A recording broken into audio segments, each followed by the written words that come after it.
This is Chicago.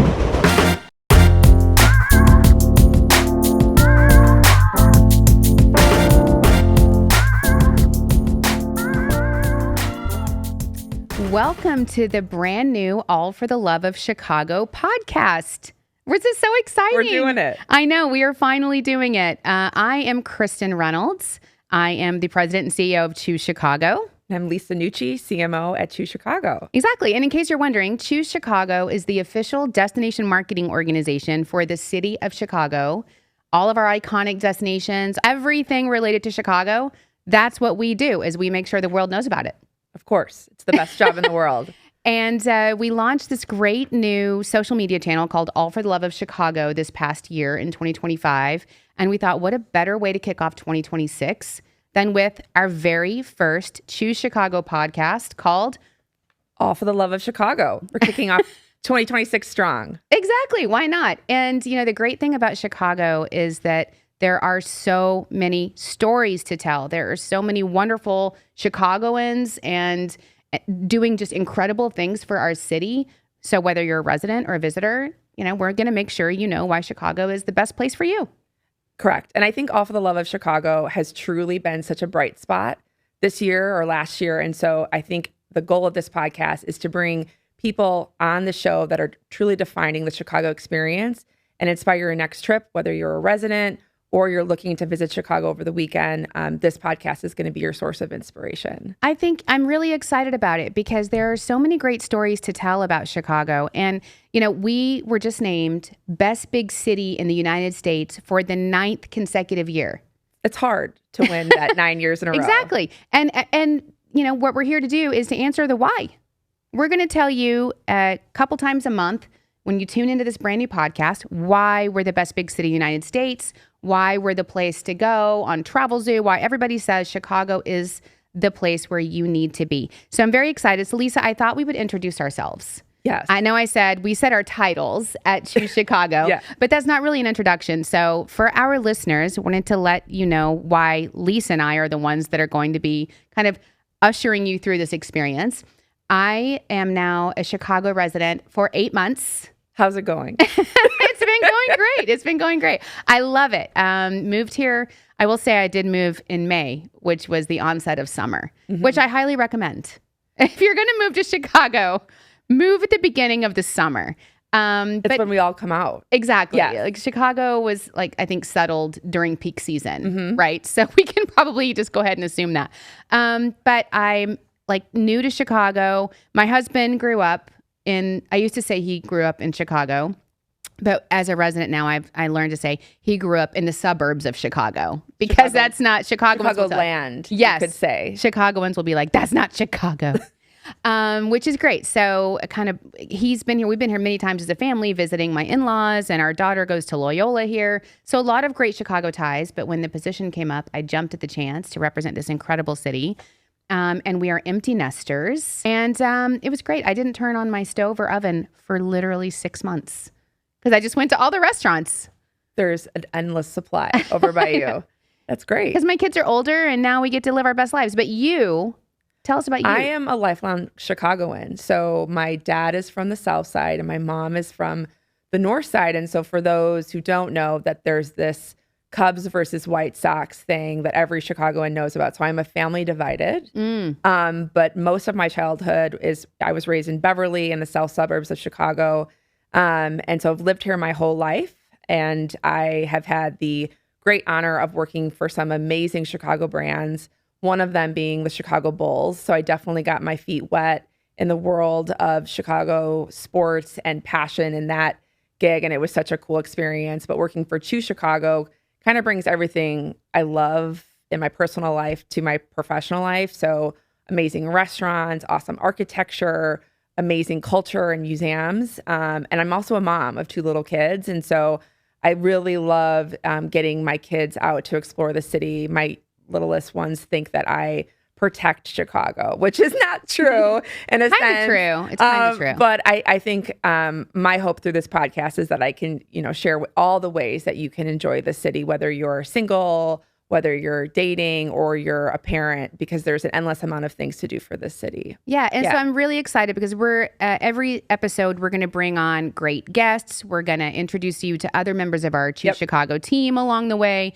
But, you know, we thought this would be a great just first off duo between you and I, because I'm fairly new and my kids are older. I'm in a different stage of life. You're lifelong Chicagoan. You see it from a true native's perspective, and you've got the little kids, so you can tell people more like the family stuff to do, and I can tell you, you know, what the teenagers do or the 21-year-olds. So we're hopefully between the two of us and the guests that we're going to bring on and the team, we're going to give you an all-encompassing view as to what makes Chicago so incredible and why everybody has so much love for the city. Yeah, and I think, you know, when the team was working on putting this together, there is no shortage of ideas. Right. So there is a long list of things that we do every single day. As a team, we talk all the time about cool things that are going on, things that we've seen, that we've personally experienced, or that our partners are doing. And so our hope is that this is just really inspires people to get to know our city more, but also tell us what you want to hear about, right? So through your comments on social or emailing us, we want to make sure that this podcast truly speaks to the Chicago that we all know. And that is really what All for the Love is all about. Right. So this is just the next chapter of that. I think it's really cool. We've talked about this for a long time, and to see it come to life is exciting. And you're going to watch us grow and learn as we grow and learn with your feedback. Yeah. But we're going to start every episode with the deep dish, which we've kind of been doing. The deep dish of this episode is you've been getting to know Lisa and myself and why we're doing this, a little bit about us. The deep dish is going to be what's going on in our lives, what's going on in the city at the time of the recording, and the things that we think you need to know about. Also, Chicago is known for deep dish, right? Yeah. So let's talk about that just for 1 second. Because as a newbie, the number one thing, coming from New York, the number one thing people ask me is like, what's the pizza like? You know? How much deep dish have you had since I've had here? Probably more than the average Chicagoan. Okay. Because I've been hosting a lot of people, like my daughter's friends all came for New Year's Eve, which was amazing. We can talk about that too. But like, I will tell you, I'm here for the deep dish. It's good. I just think it's not a daily, it's not something you don't get just like a slice and go about your day. No. It's a commitment. Okay. It's a long, and it takes a long time. It's a long time. It's a little bit pricier. Yeah. But it's a special occasion. Yeah. For people that they're coming to visit here, or, you know, like we ordered deep dish last night because like we didn't want to go back to normal life after the holidays. But it is a special treat. But no, you should not have it like a normal pizza. It is good. And that's something people don't know unless you're local. It takes usually 50 minutes to cook the deep dish. So you have to, it's a commitment in time and calories. But normally Chicagoans eat, well, I guess I'm just speaking from what I know, is tavern style. Yes, this has changed my life. Thin crust pizza. Shout out to Pat's in South Loop because they have like a really great tavern style. But that's what we eat on a normal daily basis. It's good. Is that it is great. Tavern style pizza has been a savior for me because everyone's like, when you move to Chicago, you're going to have to eat deep dish all the time. I'm like, I obviously can't do that. No, none of my clothes will fit. But tavern style pizza has been amazing. So my daughters and all their friends and I, we've been, you know, we go back and forth between Giordano's and Lou Malnati's on the regular. Like, it flips a coin depending on which one. But there's so many other great local pizza places. Yes. And even last year we launched the Pizza Pass. We did launch the Pizza Pass, which it was gamifying, basically trying all the really great places to go for pizza in the city at multiple price points, which is so fun. But I think the one thing that I always laugh about is when we host, you know, media that comes in or people that are traveling from out of, you know, states and they want to experience Chicago. I feel like Chicagoans be like rushed to be like, you got to try the steak restaurants, you got to try the deep dish, and you got to try the hot dogs. And I think at the end of it, people assume that that's how we always eat. Yeah. And we don't. Wait, we don't? We don't. But I think it's, you know, it's what Chicago is known for. But that's why I'm excited about the focus of today's podcast, because there's so much more. Like, yes, Chicago is truly a culinary destination. People come here just to experience the food. Well, what other places have you gone in Chicago that you've really liked? Oh my gosh, don't put me on the spot. A lot of places. I feel like I go everywhere. I have gone to, I think, all of the Let Us Entertain You restaurants. Yes. I've gone to all the Gibson's restaurants. I mean, I told you, I didn't turn my oven on. So if there's a restaurant to be had, I mean, I love it. I've gone to the different areas. I've gone to Little Village. I've gone to Fulton Market.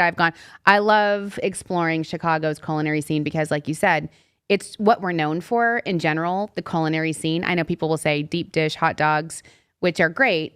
So much more, though. Yeah, but like we are the home of the James Beard Awards for a reason. We have over 100 Michelin recognized restaurants. And so, we're getting into the deep dish a little bit to tell you what Chicago is really about. But the next segment we're going to get into is kind of we just started talking about food because I think. Wait, could we go back to New Year's Eve? Yeah, let's do it. Because I feel like that was a really special moment for the city. Wow.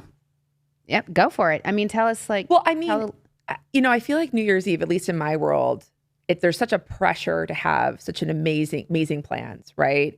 It's fancier. There's things that are happening. And so I think over time, it's just people are like, well, I'm just going to stay home and not do New Year's. But, the city, along with Dick Clark, New Year's Rockin' Eve, we basically were a host city, New York, Puerto Rico, and Chicago. And I think, sometimes I don't know if people look at Chicago as a winter destination, but there are so many amazing things to do here when it gets a little colder. Like we operate still as a city. We have amazing ice rinks. You can go to Millennium Park. You can go to the Daily Plaza where there's Chris Kindle Mart. But we put on an amazing show. Chance the Rapper was the headliner. There were fireworks across our 6 bridges. And I think it really showcased to the city and to the world that we could host an amazing New Year's Eve event. So I thought it was a really special, and I hope there's more to come like that. It was amazing. I will tell you, again, being somewhat new here, when we got word that they were considering Chicago for this opportunity, the Dick Clark's Rockin' Eve on ABC, with Ryan Seacrest in New York, again, coming from New York, everybody knows the New York City ball drop. And I was like, of course, Chicago. I mean, like, I couldn't believe that we hadn't already been a city, but it was the first time in like 50 years that Chicago was one of the time zone cities. And it was a huge production to pull off. And I will tell you, like a lot, my daughters, they're both at Arizona State, and then I have one here at Loyola. They all had their friends come in from New York and Arizona, and every single one of their friends, first time visiting Chicago, had never been here, all of them. And dead of winter, right? They loved it. These are 18 to 21-year-old people. They were all like, yeah, I could see living here. I love it. It's amazing. They were like, comparing it to New York City, but more livable, right? Like you can breathe in this. It's so beautiful. They went to Navy Pier, the Winter Wonder Fest. They went to Flyover. They went to the Tilt at 360 Chicago. They went to all the restaurants. And of course, all the shopping on Michigan Avenue. They loved it. And I'm like, if you can fall in love with Chicago in the winter, and that's what my girls kept saying, like, you got to come back in the summer. You have no idea. Dressed appropriate. Yeah. Like you just have to have like the coat, the hat, the boots, and you just keep it moving. Yes. The funniest thing about New Year's is that we almost wore the same outfit. I have a picture of the realization. I wanted us to wear it on this podcast. I know you and did. You said no. But I am really glad that probably you a good didn't. choice. But there is a moment where I think somebody got it on camera where you walked in and you were like, I was going to almost wear that. You can see me pointing at you because we talked about what to wear. Festive or businessy. I'm like, no, festive. I've got a couple of sequence choices. One's a dress and one was like a suit. I show up, you're wearing the suit, and I went with the dress. Thank God. We would have looked like the entertainment. 100%. A duo. We maybe would have been the entertainment at that point. We just own it. Let's just own it, put on a show. But we didn't wear that outfit. Oh my God. You wore it and you looked great. Thank you very much. But no, it was really fun. And it was such a great way to kick off the year. And I'm really hopeful that people who are looking for their next winter destination look at Chicago. It was incredible. We shined. My first New Year's Eve was incredible here. The fireworks over the bridges, it was mind-blowing. It was truly magical. And I couldn't think of a better way to kick off 2026, except for maybe this podcast. So very exciting. Thank you for going back to New Year's Eve because it was a historic moment for our city. And I think it's going to be the first of many for years to come, for sure. Yep. And 2026 is going to be a great year. 2025, just, we had record-breaking weekends for visitation. We had so many firsts, and we're just continuing. Like, we've got, we'll talk about it, I'm sure, in one of our future episodes, WWE coming in February. Elimination Chamber. With the WNBA All-Star Game. this year. We've got the Elite Eight and some great college basketball coming. So there's so much going on this year, and we're gonna make sure you're in the know. If you tune into this podcast, we're gonna make sure you're in the know. Yep. But the first thing happening this year in Chicago is Restaurant Week, and it's why we keep talking about food. I think it's on the brain. I mean, Restaurant Week, like loss of words. I mean, this has been something that I've been following since I was like in my early 30s. It's such a cool opportunity to explore the restaurants in our neighborhoods, and so I'm excited that we're digging in today. At the podcast. It is the 19th year of the Restaurant Week for Chicago, and we have more than 70 new participants this year. So even if you've done it for 19 years, there's going to be a bunch of new opportunities and options for you. So we want it kicks off with an incredible event called First Bites Bash. Yep. Which is sold out, I believe, and Hard it sells out get. every year. Which Yeah. I'm excited to experience for the first time. But just to give you the caveat too, if you want to know about any of the restaurants participating, anything that Lisa and I are going to talk about on this entire episode today or moving forward, choosechicago.com is where to go for all of these details. But of course, we could talk about restaurants all day and our favorite Chicago places and Restaurant Week. By the way, FYI, I got on the scale for the first time this morning from the holidays. It was tough. It was shocking. You're just putting on that Midwest weight. That's what everyone keeps saying. It's hibernation weight. It's okay. It's that winter comfort food. It's all those great deep dish pizzas cozy. that I can. Yeah, exactly. So, and you put on your big coat and it's fine You're good. until summer. Yes. And then you're like, wait, what happened? Yeah. Now I got on the scale this morning and I was like, oof, Restaurant Week, but here we go. Mm-hmm. So we could talk about it all day, but we are going to bring you the experts also from our community. Yep. In this new segment, which we're calling We're Lovin' It. Yeah. Did you know that? I just renamed that. Our segment where we bring in like special people talking about what we're loving in Chicago right now. What we're loving right now is Restaurant Week. Yes. And you know what I love about the We're Loving It is, what does that remind you of? McDonald's. Yes. And you know what's headquartered in Chicago? McDonald's. McDonald's. I thought you were going to say my addiction to a large Diet Coke, which is. Did you have a McDonald's Diet Coke No, when you got it's over there? That's awesome. Every day. Yeah. Have you been? I'm dying to go to the McDonald's University.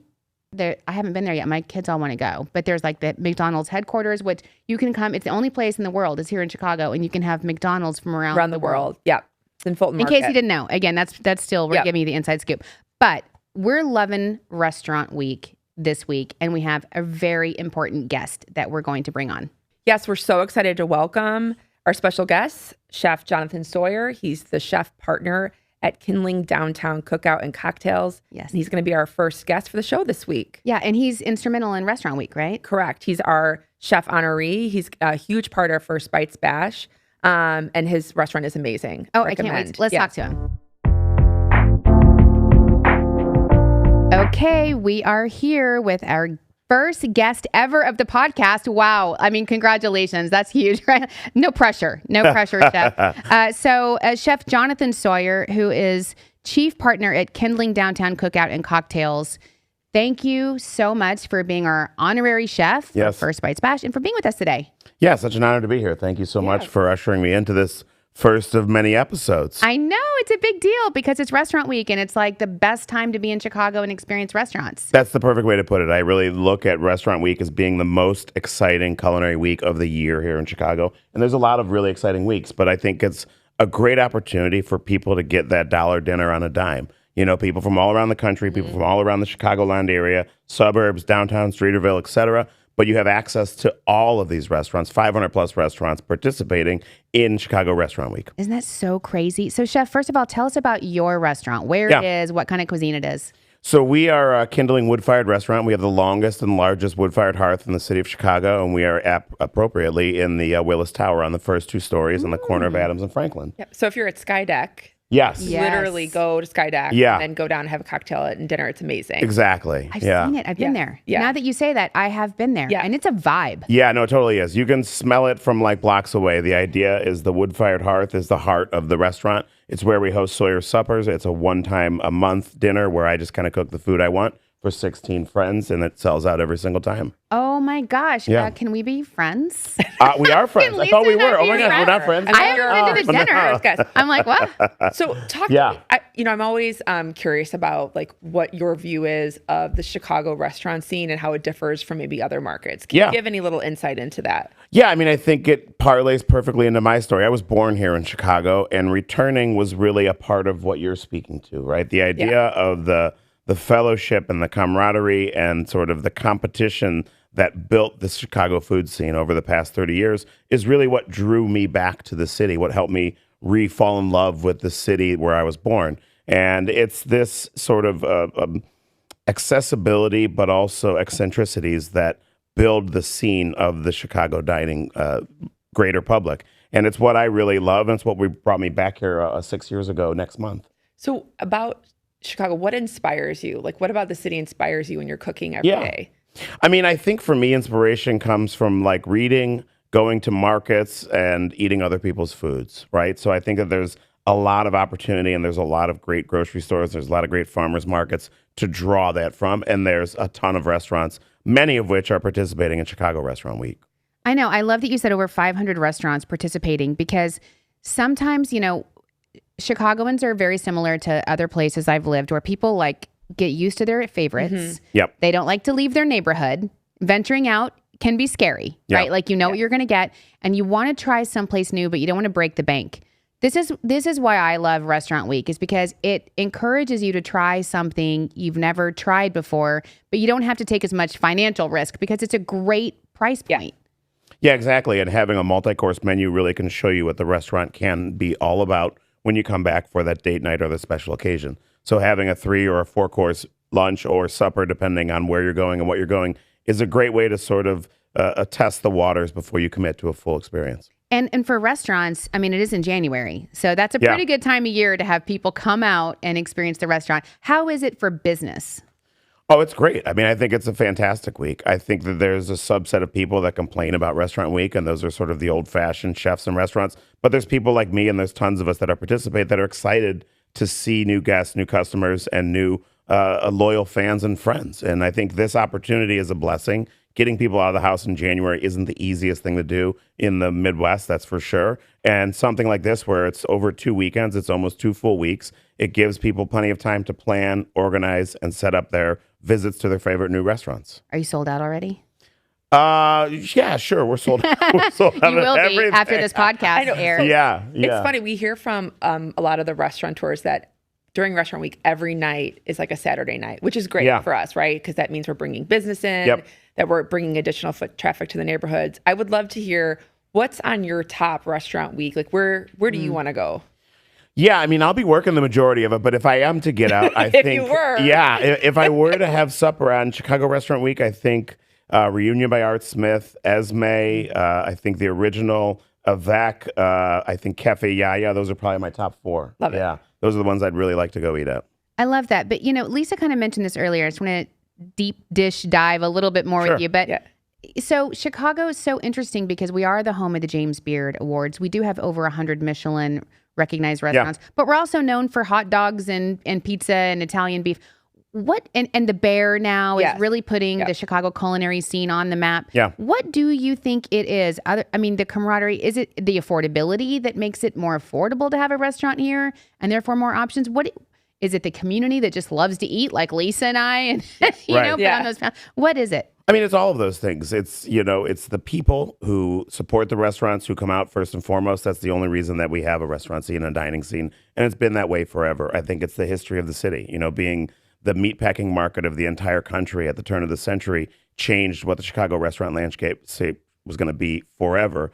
I think it's the accessibility to produce and farms and proteins from right around just outside of our Chicago doors and all the train lines that are right there. And then I think it's just this sort of synergy created by the chefs and the restaurants over the past 30, 50, 100 years that really brought us to the point that we are being the most exciting culinary city in America.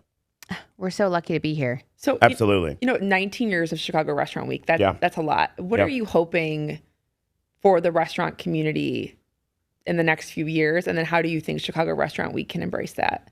Well, I mean, I think that the restaurant industry is perpetually in turmoil, right? When you talk about rising prices and you talk about the economy and all of these really sad, boring things, it's our job as restaurateurs to adapt to it. In a big market like this, where you have tons of guests and tons of people going through your door, it's an opportunity to figure out what's working for you today and what's going to work for you tomorrow. And I think the most important thing is that restaurants are still around. That's the most important thing. And I think the middle tier of restaurants, right? Those mom and pop restaurants, those sous chef becoming a chef for the first time restaurant, those are the ones that we need to see grow in terms of number and in terms of opportunity. And that's a really important part of what the James Beard Foundation does with their sort of recognition. And that's what we can do as the dining public over Chicago Restaurant Week, is we can look at some place that we've always wanted to go to that we've never heard of before and give them an opportunity to prove who they are.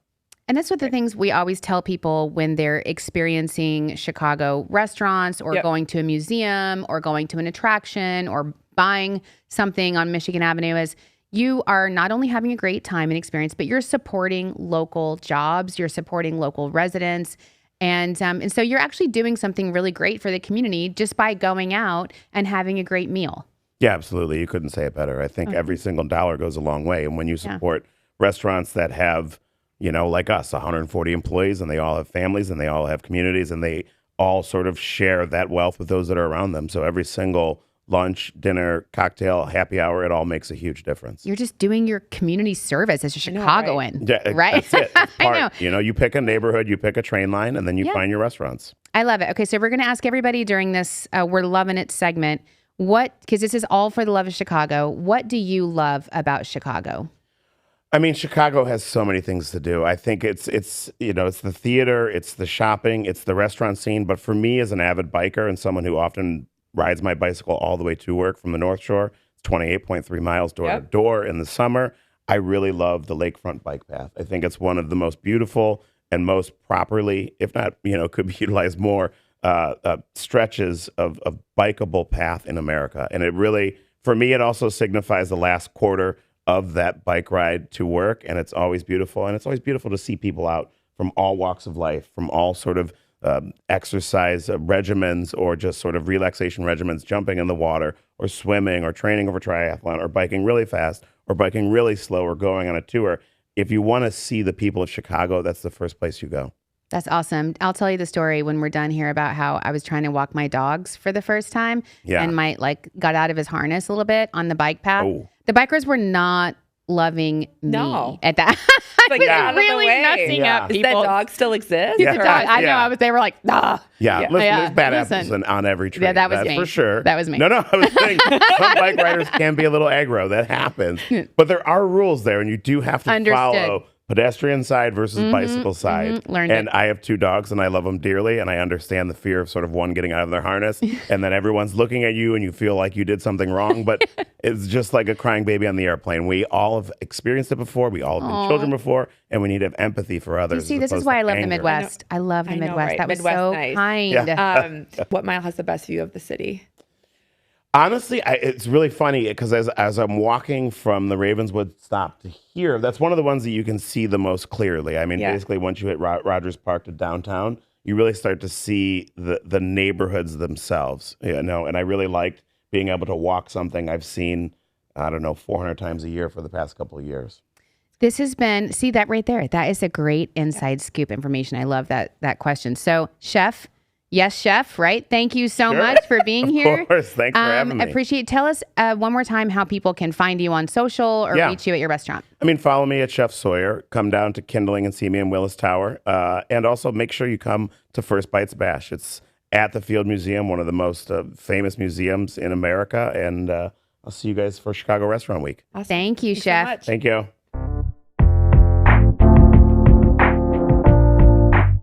Lisa, I love interviewing chefs. They're always so fun and honest. And I love that that's how we kicked it off. And he was once a Chicagoan and now he's back. So I know. What a great way to start. Exactly. And Restaurant Week is from January 23rd to February 8th, Correct. I believe. Yep. With over 500 participants. Yes. So go to chicago.com and everything you need to get that reservation, to find out everyone that's participating is right there for you. So many great deals to be had, but you need to go on choosechicago.com for all of the details. We're going to bring our social media team on next for our final segment of the show called Let's Chicago.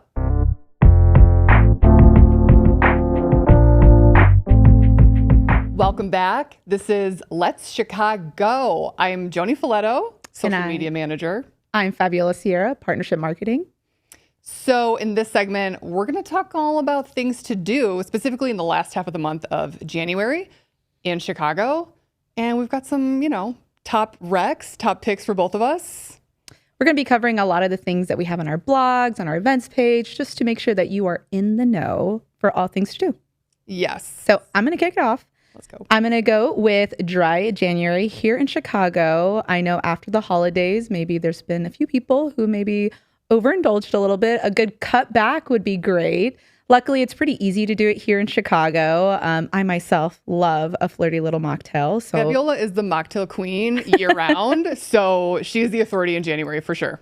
Yes, I'm really excited about it. We have a few cool like NA bottle shops and mocktail bars that are out there. Solar Intentions. There are In Good Spirits in West Town. Also just a few other like cafes, board game cafes as well. But a lot of restaurants do have NA options. I am never running out of NA option menus. So that's really great to have here in Chicago. Yeah, I mean, Chicago bartenders can do it all so well, alcohol or not, they got you. Exactly. So what do you look for in a mocktail? Favorite ingredient, top ingredient? Ooh, cucumber. I'm a big like fresh gal, maybe a little bit of sweetness, but you're totally right. I'm always asking bartenders for their specialty or whatever they think would be best. They're truly the experts here. Yes.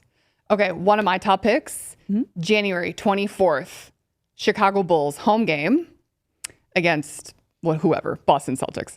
But not only is it a Bulls game, it is the Derrick Rose jersey retirement night. Big one. No, literally number one, going up into the rafters. One of the greatest basketball players to ever come out of Chicago. Chicago, born, raised, played. So it's going to be really emotional, I'm sure. In the best way, I think. So what is your favorite part of a Bulls game if you're going? Yeah. At the United Center, I mean, energy is huge, amazing, so fun. Love Benny the Bull, one of the best mascots in pro sports, period, I think. Okay. I also love Big Ben. He's like the inflatable version. Big Ben, okay. That's sort of a deep cut mascot. And then when I'm watching at home, Stacey and Adam are the best sports commentators in the NBA. Wow. Shout out Stacey and Adam. Love it. You got NA beers, you got a game to watch. It's perfect. Another thing in January is Martin Luther King Jr. Day. A few museums are having a few options. The Chicago History Museum, the Chicago Children's Museum. If you're wanting to go out and celebrate his legacy, that would be an easy way to do it. Yeah, family friendly. Exactly. Fun. Day off for a lot of people. That's right. What's our last option here? Last but not least is the Chicago International Puppet Theater Festival. It's a mouthful. You can just say Puppet Fest. I've been going for the past 4 years. It's 12 days long, and there's hundreds of puppet shows all around the city, like over a dozen venues. And every time I talk about it, I talk very passionately about it. Yes. People think like puppets, Muppets, like sock puppets, kids, but puppetry is all that and more.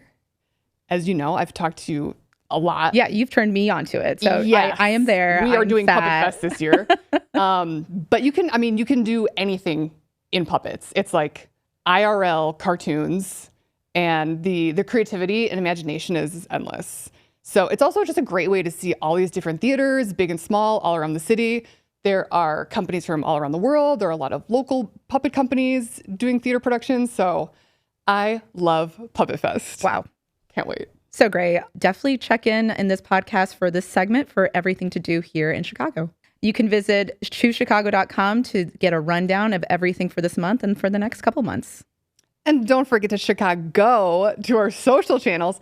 Choose Chicago across all social platforms, as well as All for the Love of Chicago on Instagram, TikTok, and YouTube.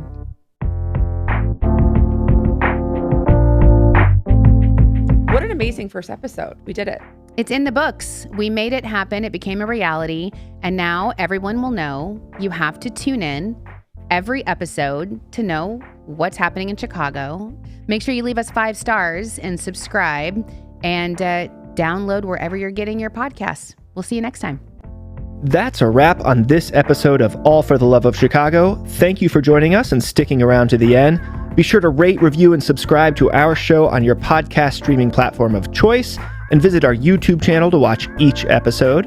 Follow Choose Chicago and All for the Love of Chicago on all the social channels. Let us know what you want to hear about in the show comments. You can visit ChooseChicago.com to find details on concerts, festivals, and events and performances of every kind all year round. Our producers are Lisa Nucci and me, Stephen Crano from Choose Chicago. Our theme music is by Blake Daniels. Want to share your All for the Love of Chicago story? Post a video and tag us on social. Don't forget to use the hashtag All for the Love of Chicago.